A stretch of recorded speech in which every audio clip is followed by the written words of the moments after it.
반갑습니다. 이번 안식 주간에 여러 책들을 보다가 과거에 읽었던 한옥 목사님의 책 뷰티풀 광야를 많이 읽은 건 아니고 한 10분 정도 쭉 한번 훑어보는 시간이 있었습니다. 그런데 여전히 11번째 챕터 제목이 제 눈에 들어오더라고요. 광야를 건너려면 낙타가 되라. 책 내용의 일부를 읽어드리겠습니다. 낙타를 가리켜 사막을 건너는 배라고 부른다. 전 이 지점이 되게 인상 깊었어요. 낙타의 체형 구조를 잘 살펴보면 하나님께서 사막을 횡단할 수 있도록 기막히게 창조하셨음을 알 수 있다. 궁금하더라고요. 왜 낙타가 사막을 횡단하기에 최적의 조건을 갖췄을까 찾아봤습니다. 먼저 낙타 속눈썹이 굉장히 길답니다. 최대 10cm 이상 된다고 해요. 덕분에 사막의 모래로부터 눈을 보호할 수 있는 거죠. 등에는 여러분 아시다시피 혹이 솟아나 있습니다. 뭐 단봉 낙타, 쌍봉 낙타 이렇게 얘기를 하는데 혹에 따라서 지방 덩어리입니다. 지방이 분해될 때 다량의 물을 얻을 수 있는 원리가 여기 숨겨 있더라고요. 그래서 물이 공급되지 않아도 최대 30일 정도를 버틸 수 있다라고 합니다.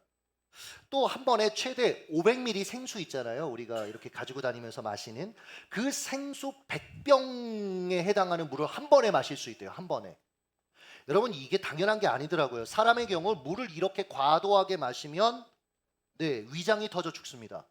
혹은 몸속에 염분이 과도하게 묽어지는 거죠. 물이 막 들어오면서 신경 전달에 문제가 생길 수도 있다라고 하더라고요. 그런데 낙타는 안 죽습니다. 왜냐하면 보니까 위에 물을 저장할 수 있는 공간이 따로 마련되어 있더라고요. 즉 낙타는 최악의 환경을 충분히 감당할 실력이 있기 때문에 사막을 감당하는 겁니다. 우리의 삶도 마찬가지입니다. 우리는 자주 환경을 탓합니다. 힘들고 어려운 일을 만나면 원망과 불평을 그래서 내뱉어요. 그리고 지금 이 상황이 개선된다면 상대방이 내가 원하는 대로 변화만 된다면 자연스럽게 지금 내가 내뱉고 있는 이 원망과 불평은 사라질 것이다 라고 기대합니다. 그러나 M 보스캠프의 말 맞다나 우리의 일상은 우리의 기대와 달리 너무나 무례해요. 지나치게 무례합니다. 달콤한 휴가에서 돌아오면 산더미처럼 쌓인 업무가 나를 기다리고 있잖아요. 지친 몸을 이끌고 퇴근합니다. 그런데 싱크대에 설거지감이 가득한 겁니다. 아이들은 서로 소리 지르고 싸웁니다. 양보할 줄 몰라 부모에게 달려와서 서로의 잘못을 고자질합니다. 진행하고 있는 프로젝트에 문제가 생겨서 난처한 상황을 겪기도 하고요. 내 노력보다 실수를 더 많이 지적당하는 수많은 환경 속에 노출될 때가 너무나 많습니다. 우리는요, 너무나 자주 광야를 경험하는 인생입니다. 그래서 하나님은 낙타처럼 우리도 인생 광야를 잘 감당할 존재로 훈련시켜 가세요. 이 포인트를 여러분 잘 이해하셔야 됩니다. 오늘 살펴볼 사건은 모세와 백성이 이집트에서 나온 지 45일 정도 지난 시점에 벌어진 일이에요. 하나님이 이들을 훈련시키려는 어떤 목적을 가지고 일어난 일입니다. 아마 그들이 이집트에서 가지고 나온 식량이 다 바닥난 것 같습니다. 식량은 여러분 사치품이 아니잖아요. 필수품이잖아요. 아무것도 구할 수 없는, 공급될 수 없는 광야에서 필수품이 떨어진다라는 그런 상황, 굉장히 힘들고 절박한 상황이 맞습니다. 그러니까 여러분이 겪고 있는 최악의 상황을 생각해 보시면 될 것 같아요. 물론 믿음의 눈으로 보면 힘들고 절박한 상황은 하나님이 개입하실 여지가 있는 기회이기도 합니다. 하나님께서 무언가를 가르치실 레슨의 현장이기도 합니다. 그러나 그들은 아직 믿음으로 상황을 볼 정도의 수준으로 준비되지 못했던 것 같아요. 이러면 어떻게 사람이 반응하냐면 아주 자연스럽게 인간 냄새 풀풀 나는 반응을 하게 되더라고요. 출애굽기 16장 2절을 한번 읽겠습니다. 시작. 이스라엘 자손이 온 회중이 그 광야에서 모세와 아론을 원망하여 모세와 아론을 원망했다. 이들은 불과 40일 전 홍해가 갈라지는 기적을 경험했습니다.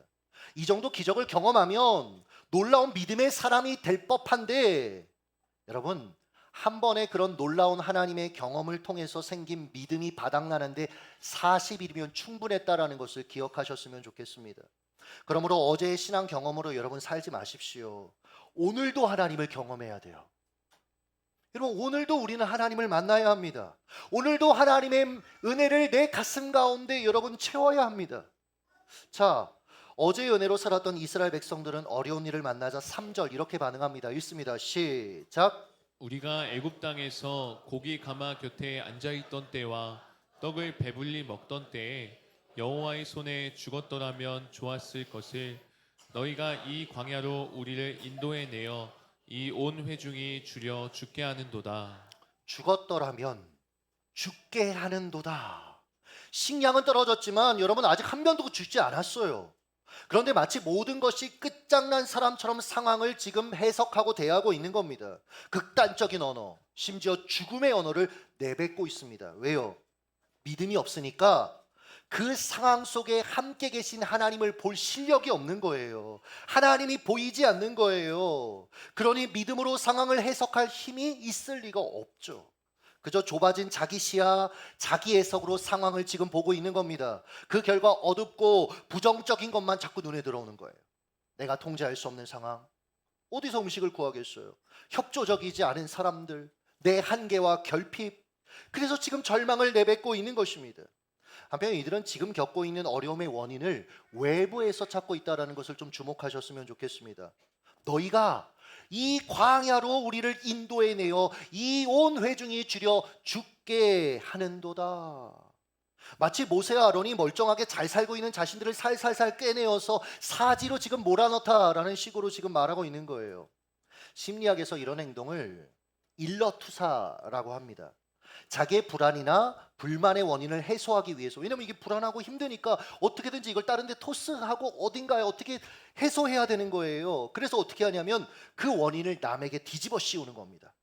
남 탓, 환경 탓을 통해 자기 불안이나 불만을 해소해 보려고 시도하는 거예요. 그래서 여러분들이 화났을 때 배우자나 누군가에게 막 이해할 수 없을 정도로 소리친다? 사실은 여러분 그 안에 일러투사가 있는 겁니다. 내 안에 어떤 걸 해소하려고 다른 사람의 걸 뒤집어 씌우는 거예요. 이렇게 일러투사를 사용하는 사람들은요, 퇴행을 겪게 됩니다. 퇴행이 무엇입니까? 삶에서 마주하는 어떤 갈등이나 어려운 상황을 믿음으로 대처하고 감당하기보다 그냥 과거의 미숙한 수준에서 누렸던 어떤 안락함, 어떤 만족스러웠던, 그러나 지금은 절대 가면 안 되는 그런 단계로 가는 거죠. 아이들도 그렇잖아요. 다 컸는데 동생이 태어나요. 그래서 갑자기 쪽쪽이를 빨려고 한다든지. 여러분 이 모습을 보면서 너는 참 성숙하구나. 동생을 공감하려고 심층적 공감을 하고 있구나. 여러분 이럴 사람이 있어요? 없잖아요, 여러분. 근데 우리가 여러분 이렇게 살아가 퇴행을 할 때가 얼마나 많이 있냐라는 거죠. 이들도 보십시오. 우리가 애굽 땅에서 고기 가마 곁에 앉아 있던 때와 떡을 배불리 먹던 때에 자신들이 과거에 겪었던 노예의 삶을 지금 미화하고 있습니다. 채찍과 할당량으로 상징할 수 있었던 삶을 고기 가마와 떡으로 지금 왜곡하고 있어요. 이 표현이 얼마나 어이없는 말이냐면, 여러분 우리가 애굽 땅에서 고기 가마 곁에 앉아 있던 때라고 말했어요. 고기를 맛있게 구워 먹던 때라고 말을 안 했다고요. 무슨 얘기입니까? 주인들 먹는 고기 굽는 인생이었어요. 먹고 싶어서 침이 막 고이는데 냄새 때문에 막 너무너무 견딜 수가 없는데, 근데 주인 거 굽는 그런 인생이었다고요. 이런 삶이 너무 힘들어서 하나님이 살려주세요 부르짖어 기도했지 않습니까? 하나님이 그 소리를 들으시고 모세를 보내신 거 아닙니까? 근데 지금 와서 그때의 삶이 좋았대요. 그때가 너무 좋았대요. 우리가 이렇게 살아갈 때가 얼마나 많아요? 과거를 미워하면서. 현재는 항상 불안해요. 현재는 항상 불만이 많아요. 아파요. 왜 이렇게 모든 것들이 불만인지 모르겠어요. 그런데 과거는 좋았대요. 정말 그랬을까요? 내게 주어진 삶을 믿음으로 감당하지 못하는 사람들은요, 언제나 과거를 미워합니다. 미숙하고 인간적인 그때가 더 좋았답니다. 게다가 남 탓, 환경 탓합니다. 한편 이들을 살펴보면서 집단 영적 건망증에 빠져 있다라는 진단을 내리게 되었습니다. 하나님이 이미 베푸신 은혜는 다 있고 힘들고 어려운 상황만 지금 주목하고 있는 거예요. 18세기 랍비인 바알 토브의 말이 적절한 것 같습니다. 망각은 우리를 다시 포로가 되게 하지만, 굉장히 의미 있는 말입니다. 기억은 우리를 구원하는 길이다. 생각해보면 이들은 저녁 메뉴로 고기와 떡이 없다라는 것에 집착하다가 그들이 여러 세대 가운데 430년 만에 처음으로 자유를 얻었다는 사실, 그 은혜를 망각하고 있는 것이에요. 그래서 지금 포로가 되어 있는 겁니다. 다시 포로로 돌아가겠다라는 겁니다. 퇴행이죠, 퇴행. 혹시 여러분 지금 화면에 무엇이 보이십니까? 우리 대부분은 여러분 검은 얼룩, 검은 점을 먼저 보는 경향이 있습니다. 그러나 여러분 생각해 보면 이 얼룩보다 검은 작은 점보다 하얀 여백의 하얀 종이가 더 압도적인 분량을 차지하고 있잖아요. 삶을 대하는 우리의 태도도 이와 같습니다. 우리는 하나님이 주신 그 압도적인 은혜들을 생각하기보다 나를 불편하게 하고 힘들게 하고 지금 아쉬운 그 몇 가지를 바라보면서, 내가 원하는데 갖지 못하는 그 한 가지를 바라보면서, 그 검은 얼룩을 바라보면서 나는 불행해, 다 니들 탓이야, 누구 문제야 라면서 우리가 그렇게 살고 있지 않냐라는 거죠. 사람과의 관계에서 이렇게 우리가 살아갑니다. 주변 사람들이 나를 위해 해주었으면 하는 일에만 온통 생각을 빼앗겼거나 이미 그가 내게 베풀어준 그 친절과 사랑, 인내와 배려는 그래서 보지 못하는 거예요. 한 가정에 음식을 맛없게 하는 은사를 가진 아내와 사는 남편이 있었어요. 남자들하고 얘기해 보니까 그런 은사를 가진 자매들이 있더라고요. 남편은 매번 음식이 맛이 없다고 불평을 늘어놓느라고 그런 남편을 참고 견디면서 매 끼니를 차려주는 아내의 헌신에는 눈을 감고 있는 거죠. 한 자매는 남편이 옷을 아무데나 던져주는 게 이제 신혼 초부터 눈에 거슬렸대요. 그는 참다 이제 폭발합니다. 이후로는 널브러진 남편의 그 옷을 볼 때마다 남편이 자신의 말을 무시한다라고 이제 불평을 내뱉기 시작하는 거예요. 비난하는 거예요. 여러분, 그 순간 남편이 가족을 부양하기 위해 힘쓰고 있다는 사실에는 눈을 감고 있는 것이죠. 이런 우리를 향한 조지 버트린 목사의 도전이 우리의 귀에 필요합니다. 이미 받은 은혜를 의도적으로 생각하라. 의도적으로 생각해야 돼요. 이미 하나님이 내게 주신 은혜, 이미 하나님께서 허락하신 사람들을 통해 내가 받고 있는 그들의 친절과 헌신들을 의도적으로 생각해야 된다는 거죠.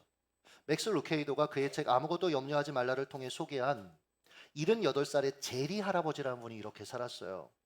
파킨슨병을 앓고 있는 아내를 이 노인이 혼자 케어하면서 살아가는 거예요. 얼마나 힘듭니까? 그런데 그 어려운 상황에서도 할아버지는 늘 미소 띈 얼굴로 사람들과 대화하는 에너지 있는 모습을 보였다는 거예요. 이 루케이도 목사님이 너무 그 비결이 궁금해서 묻습니다. 제 비결이 무엇입니까? 이렇게 말씀하셨대요. 나는 매일 아침 아내와 함께 찬송가를 부른다네. 근데 그 다음이 중요해요. 어떤 곡을 부르고 싶은지 아내에게 물어볼 때마다 아내는 받은 복을 세어 보아라를 부르자고 하지. 그럼 우리는 그 곡을 부른다네. 받은 복을 세어 보아라. 우리가 불평이 아니라 여러분 감사할 수 있는 비결이 여기 있습니다. 이미 내게 주신 것을 세어보는 거예요. 그리고 그것에 감사하는 삶을 살아보는 겁니다. 이미 내게 주신 것에 집중하는 삶을 살라라는 것이죠. 생각해보면 우리는 관계의 어려움, 직장에서의 어려움, 내가 겪고 있는 고통에 대해서는 수없이 묵상하지만 정작 멈춰서서 하나님께서 내게 앞을 볼 수 있는 눈을 주셨다는 것에 감사하고 그것을 생각하는 삶이 우리에게 있는가? 여전히 내 옆에서 나를 지지해주는 소중한 사람들을 주신 것에 기억하며 감사하고 있는가? 그렇지 못할 때가 너무 많다라는 거예요. 이런 우리의 본성을 잘 이해했던 영성가들은 그래서 감사의 일기 같은 걸 우리에게 쓰라라고 권면하고 훈련시켰던 것 같고요. 오늘 우리도 새 영역에 있어서 감사를 하나님 앞에 써서 봉헌하는 시간을 갖는 것이죠. 자, 이스라엘의 불평에 하나님의 반응이 무엇이었는지 이제 우리의 시선을 좀 돌려보겠습니다. 어떻게 했죠? 잘 알고 계신 스토리죠. 하늘에서 먹을 것을 떨어뜨려 공급해 주세요. 메추라기, 만나. 저 같으면 천사들을 풀어서 단체 기합을 일단 먼저 한번 줬을 것 같아요. 야, 너 괘씸한 것들, 이랬을 것 같은데 이 원망하는 백성들에게 만나와 메추라기를 공급해 주시는 거예요. 그들이 회개하고 변했기 때문에 주신 것이 아니라 하나도 안 변했는데 주시는 거예요. 불평하고 있는데 주시는 거예요. 이해가 안 되는 거예요. 제가 이 본문을 읽는데 어떻게 이걸 내가 받아들여야 될까? 하나님이 우리 아버지시라는 것을 기억해내니까 이 본문이 이해가 되더라고요. 여러분, 입양된 아이들이 입양된 가정에서 이제 여기는 내 가족이야. 이분들은 내 엄마 아빠야. 이걸 받아들였다. 이걸 어떻게 확인할 수 있냐면요. 얘기를 들어보니까 애들이 밥을 주면 먹는 밥을 남기면 얘들이 이제 적응한 거래요. 그게 아니라 주면 꾸역꾸역 다 먹으면 얘들은 여전히 내가 이걸 안 먹으면 이분들이 날 버릴지 몰라. 다시 시설로 보낼지 몰라. 여전히 두려워하고 있는 것이다 라고 얘기를 하더라고요. 제가 이 개념을 알고 나서부터 몇 끼 음식을 남기거든요. 저희 아이들은 하음이 이음이 머리를 쓰다주면서 이렇게 얘기합니다. 아빠 엄마가 너희를 안 버릴 것을 확신하고 있구나. 참 고맙다. 다시 말씀드립니다. 하나님 우리 아버지세요. 여기에 아버지 되신 하나님의 마음이 있는 것입니다. 그러니 여러분 좀 필요한 게 있으면 어려움이 있으면 주저하지 말고 불평하지 말고 하나님께 좀 나아가 보세요. 좀 기도해 보세요. 필요해요 하나님 허락해 주세요. 여러분 좀 그렇게 신뢰함으로 나아가 보세요. 한 주간 오늘 본문을 묵상하다가 굉장히 인상 깊은 표현 하나를 발견했어요. 그게 6절과 7절인데 한번 같이 읽어주시죠. 시작. 모세와 아론이 온 이스라엘 자손에게 이르되 저녁이 되면 너희가 여호와께서 너희를 애굽 땅에서 인도하여 내셨음을 알 것이요 아침에는 너희가 여호와의 영광을 보리니. 여러분 제가 빨간색으로 저녁이 되면 아침에는 이 표현을 이렇게 눈에 보이게 표시해 드렸잖아요. 마치 창조의 한 장면이 연상되는 것 같더라고요. 그런 표현을 성경 기자가 사용한 거예요.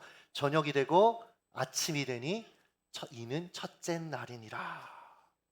아마 출애굽기 기자는 무에서 유를 창조하신 하나님이 자신의 자녀들을 먹이기 위해 아무것도 없는 무에서 유로 그 광야에서 하나님이 허락하시는 공급하시는 음식을 하나님이 주셨다라는 것을 강조하고 있는 것이 아닌가라는 그런 생각이 들더라고요. 보십시오. 하나님이 여러분이 겪고 있는 그 문제에 관해서 무관심한 분이 아닙니다. 무에서 유를 창조해 내서라도 채우시고 개입하시는 아버지 하나님이다라는 거예요. 단지 결핍과 어려움을 주시는 그 이유는 여러분을 훈련시키고 여러분을 성장시키기 위해서라는 거예요. 인생의 광야를 잘 감당할 사람으로 세우기를 원하시기 때문이다라는 거죠. 신명기 8장 3절을 읽어주시죠. 시작. 너를 낮추시며 너를 줄이게 하시며 만나를 내게 먹이신 것은 사람이 떡으로만 사는 것이 아니요 여호와의 입에서 나오는 모든 말씀으로 사는 줄을 내가 알게 하려 하심이니라. 아멘. 먹을 것이 떨어진 상황을 통해 하나님은 그들이 자기 힘으로 아무것도 할 수 없다라는 겸손을 배우기를 원하셨다라는 거예요. 채우시는 하나님, 공급자는 하나님이시구나. 내 힘이 아니라 하나님이시구나. 이거 배우기를 원하셨다라는 거예요. 내 결핍 자체가 채워진다고 진정한 만족이 있는 건 아니구나. 만나가 왔는데 메추라기가 왔는데 나 또 불평하고 있구나. 오직 내게 참된 만족은 하나님밖에 없구나. 할렐루야. 이거 배우기를 원하셨다라는 거예요. 이 관점으로 이스라엘 광야 40년을 보십시오. 계속 비슷한 패턴의 문제들을 만나게 됩니다. 처음에는 물 부족, 두 번째는 먹을 것 부족, 다시 또 가면 마실 것 부족. 상황을 통해 배우지 못하면 또 비슷한 패턴, 결핍의 상황으로 하나님이 계속해서 이끄시는 거예요. 학창 시절에 여러분 수학 문제 풀 때 이상하지 않으셨어요? 아니 이 문제집 출제자가 우리를 골탕 먹이는 것도 아니고 계속 같은 유형의 문제를 계속 풀게 하는 거예요. 반복시키는 거예요. 이유가 무엇이죠? 그 공식을 완전히 이해할 수 있도록 우리에게 반복 숙달 훈련을 시키는 거죠. 여러분 마찬가지입니다. 우리가 하나님이 내신 인생의 문제를 계속해서 풀어내지 못하면요, 또 원망하고 또 인간적으로 반응하면요, 계속 비슷한 패턴의 문제만 풀다가 끝나는 겁니다. 빨리 이 하나님의 속마음을 알아차리고 그 문제를 대하는 태도를 달리해야 되는 거예요. 감당해야 되는 거예요. 요즘 저희 이음이 5살이에요. 이제 만 나이니까 4살이죠. 그러면 이 아이가 크는 게 너무 아깝다라는 생각이 드는 거예요. 너무 귀여운 거예요. 그렇다고 아빠가 하나님 여기서 이 아이의 성장을 멈춰 주시옵소서 이렇게 기도하겠습니까? 아니요. 왜요? 부모의 기쁨은 얘가 이 귀여운 모습이 사라지지만 여전히 이 아이가 한 성인으로 성장해서 하나님 앞에 살아가는 거, 그거 보는 게 여러분 기쁨 아닙니까? 하나님도 마찬가지입니다. 하나님은 저와 여러분이 성장하고 성숙하기를 원하십니다. 광야를 그냥 헉헉거리며 통과하는 수준을 넘어서서 낙타가 되어 다른 이들을 함께 등에 짊어지고 함께 통과할 수 있는 사람으로, 그 수준으로 여러분을 성장시키기를 원하십니다. 물론 안타깝게도 이스라엘 백성들은 이 사건을 통해 전혀 이 하나님의 의도를 배우지 못했고 성장하지 못했어요. 약 11개월 후에 그들이 이렇게 불평하는데요. 민수기 11장 4절에서 6절을 메시지 성경으로 읽겠습니다. 시작. 백성 가운데 어중이 떠중이 무리가 탐욕을 품자 이윽고 이스라엘 백성도 울며 불평을 터뜨렸다. 어째서 우리는 고기를 먹을 수 없는 거지? 이집트에서는 오이와 수박, 부추와 양파와 마늘은 말할 것도 없고 생선까지 공짜로 먹었는데 말이야. 여기에는 맛있는 것이 하나도 없다. 우리가 먹을 것이라곤 온통 만나뿐이다. 여러분, 우리도 이러지 않아요? 지겨워. 이제 그거 필요 없어요. 그렇게 처음에는 감격했던 그 만나를 향해서 이제는 질렸어. 심지어 민수기 11장 10절을 보면 이 불평이 공동체 전체에 전염됐다라고 성경이 이야기합니다. 이 지점을 묵상하다가 문득 이런 질문이 들더라고요. 왜 불평이 전염됐을까? 뭐 여기 어중이 떠중이 하나님을 모르는 사람들이 먼저 불평을 시작했대요. 왜냐하면 이스라엘 백성들이 섞여 나올 때 이집트라는 나라가 다민족이 포로로 있었기 때문에 같이 섞여 나온 거죠. 이 사람들 신앙 없는 사람들이 불평했다, 오케이. 근데 왜 이게 이스라엘 신앙인들 전체까지 다 퍼져갔을까? 불평하는 사람은요, 다른 사람들에게 지금 상황이 좋지 않다, 나쁘다라는 것을 항상 상기시켜주는 은사가 있더라고요. 예를 들어서 누군가 잘 이제 있었어요. 근데 거기 방에 들어오면서 여기 왜 이렇게 추워 하면 나는 방금 전까지 춥다는 생각을 안 했는데 나도 모르게 괜히 으슬으슬해지는 것 같은 거예요. 그렇다고 추운 방이 따뜻해집니까? 불평은요, 여러분, 아무것도 바꿀 능력이 없습니다. 아무것도 바꿀 능력이 없어요. 다 망가뜨리고 무너뜨릴 뿐이다라는 거예요.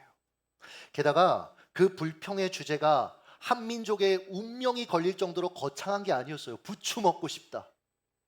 만나 말고 부추 먹고 싶다. 성경의 표현을 빌리자면 하찮은 어중이 떠중이 수준의 주제였다라는 거예요. 보세요. 아무리 그들이 거창한 원인 분석과 이유를 주장해도 이들은 결국 결핍, 먹는 문제 앞에 지금 불평하고 있는 겁니다. 이들은 전혀 지금 성장해 있지 못하다라는 거예요. 말씀을 맺도록 하겠습니다. 저는 이 말씀 준비하면서 저 자신이 하나님 앞에 낙타가 되었으면 좋겠다라는 기도를 올려드렸어요. 그런 기도를 하다가 이번 한 주간 동안 제 삶이 아닌 다른 영역에서 낙타로 살아가는 이들의 얘기를 들었습니다. 최근에 몸 파는 여성들에게 복음을 전하고 그들을 훈련시키는 사역을 하는 여 전사님에 대해 알게 되었어요. 그 여성들을 찾아가서 사랑으로 대하고 그러면서 예수의 복음을 전하고 그 중에서 실제로 그 몸 파는 자리를 떨치고 나와서 신앙을 갖고 그리고 자활해서 이제는 정상인의 삶을 살아가는 여성들이 생기더라는 거죠. 그런데 참 그 삶이 고단해요. 왜냐하면 그렇게 됐으면 또 다른 그렇게 몸 파는 여성들을 본인이 경험이 있으니까 좀 케어해주고 이러면 좋은데 이분들은 다 그 교회를 떠난대요. 왜냐하면 자기의 과거를 이제는 모르는 곳에서 살고 싶은 거죠. 충분히 이해는 돼요. 그러나 참 그 여전사님의 삶은 고단하겠다. 어느 정도 이제 좀 같이 해줄 법한 사람들이 떠나가니까. 그런데도 이분은 나이 많으세요. 노인이세요. 여전히 그 일을 감당하고 계세요. 최근에 제 이 책을 받으시고 우리 더세움교회를 위해서 본인이 계속해서 기도하겠다라는 얘기도 하셨고요. 제게 있어서 이 몸 파는 여성들에게 복음을 전하는 영역은 사막입니다. 저는 갈 수 없어요. 그런데 이 여전사님은 이 사막을 횡단하며 몸 파는 여성들에게 복음을 전하고 있는 겁니다. 고단한 삶을 감당하고 있는 겁니다. 며칠 전에 런던 가스펠교회 요한 목사님과 통화했습니다. 목소리에 힘이 없어서 안부를 물었더니 11일 금식 기도를 했대요. 사실은 더 길게 하기를 원했지만 건강이 계속 토하고 몸이 감당이 안 돼서 11일 만에 금식을 중단했다라는 얘기를 하더라고요. 지난 10월부터 매달 100만 원씩 한 교회에서 후원이 들어왔는데 한 2년 정도, 그게 2년이 되면서 이제 끊긴 거죠. 물질에 대한 압박이 너무 커서 견딜 수가 없어서 금식을 시작했대요. 그 과정에서 이제 몸이 이상이 생긴 거죠. 이 요한 목사님 이렇게 안 살아도 될 뿐입니다. 아버지가 큰 교회 담임 목사예요. 원하면 그곳에 갈 수 있습니다. 담임으로. 장로님들도 그 부분에 대해서 이분에게 물어봤었고, 그런데 그는 그렇게 하지 않았습니다. 런던 땅, 자신에게 주신 곳으로 인정하고 감당하고 있는 거예요. 상처투성이 성도들, 이민자의 삶이 얼마나 고단합니까? 그들을 끌어안고 책임지고 있는 거예요. 제게 이 영역도 여러분 사막이고 제가 갈 수 없는 미지의 영역입니다. 근데 그런 마음은 들었어요. 내가 할 수 있는 건 하자. 그래서 제가 매달 20만 원씩 물질을 후원하겠다라고 목사님께 말씀드리고 결단하는 일들도 있었습니다. 제가 이런 말씀을 왜 드리냐면, 저와 여러분에게 주신 그 사막 광야를 좀 바라봤으면 좋겠어요. 우리도 항상 누군가가 걸어가는 그 길을 보면서 감동하고 잘 가고 있다. 여러분, 이것도 의미 있을 수 있어요. 근데 저와 여러분도 하나님이 낙타가 되어 광야를 횡단하도록 부르셨다라는 거 우리가 알고 있잖아요. 쉽지 않을 거예요. 어려운 거 알아요. 무거운 것도 알아요. 그러나 더 이상 남 탓이나 환경 탓이나 원망이나 불평이 아니고요, 그 가운데 여전히 함께 계시는 하나님을 보셨으면 좋겠어요. 무에서 유를 창조하시는 하나님을 보셨으면 좋겠어요. 아빠 하나님을 보셨으면 좋겠어요. 그리고 훈련 받으십시오. 성장하십시오. 그래서 계속 반복되는 그 패턴이 아니라 이제는 하나님 나라 위하여 누군가를 등에 태우고 내게 허락하신 그 영역에서 낙타처럼 쓰임받는 저와 여러분 되시기를 예수님의 이름으로 축복합니다.